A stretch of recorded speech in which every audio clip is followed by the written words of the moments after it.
You're everything he wants to be. The requests become more specific. A boss wants a corrido that names his enemies, that mocks their deaths, that celebrates their suffering. You write it because refusing isn't an option you have anymore. The song circulates through the same channels as your others, and within a month, the men named in the lyrics are dead. Not because of your song. They were already marked. But the song becomes the soundtrack to their deaths, played at celebrations you don't want to imagine. You realize you've become a weapon. Not a gun, not a blade, but something more insidious. A voice that shapes how violence is remembered, that turns murders into myths, that gives meaning to meaninglessness. The corridos you write don't pull triggers, but they create the culture that makes pulling triggers feel heroic. You're complicit in a way that's impossible to measure, but impossible to deny. Year 2. A journalist writes an article about narco corrido singers, and you're featured prominently.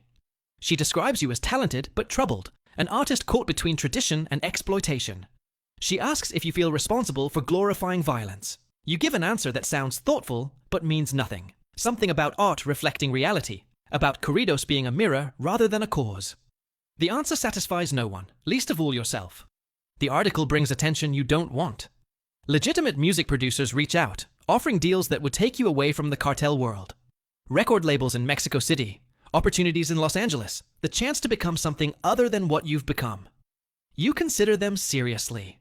You imagine a life where your songs are about love and loss and the ordinary struggles of ordinary people. Then you receive a visit. Not threatening. The organization doesn't need to threaten you directly. Just a reminder of obligations, of relationships, of the understanding that your success came from somewhere, and that somewhere expects loyalty. They've invested in you, they explain. They've made you what you are. Walking away would be ungrateful. Walking away would be remembered. You decline the legitimate offers. You tell yourself it's because the money isn't as good, which is true. You tell yourself it's because you'd miss the music you make, which is also true. You don't tell yourself the real reason. You're afraid. Afraid of what happens to singers who leave. Afraid of becoming another story in someone else's corrido. Year 3. You meet a woman at one of the events you can't refuse. She's beautiful and smart and has nothing to do with the organization. She's there as someone's cousin, dragged along to a party she didn't want to attend.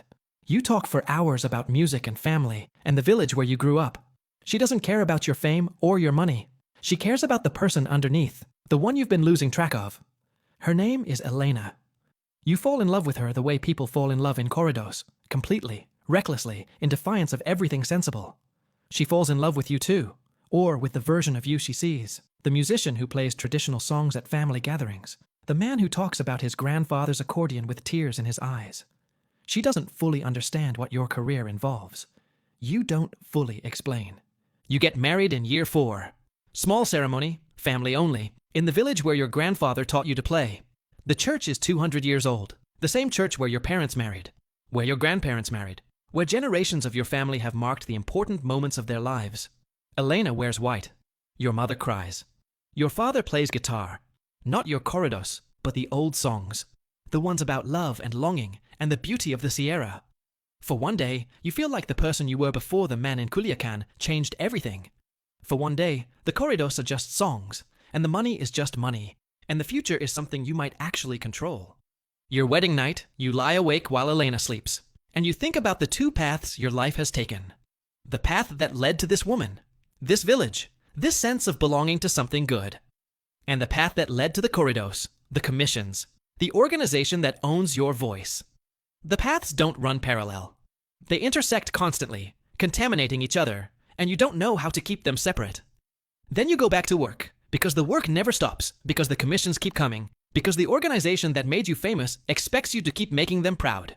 You write corridos about new bosses and new victories and new enemies who've been eliminated.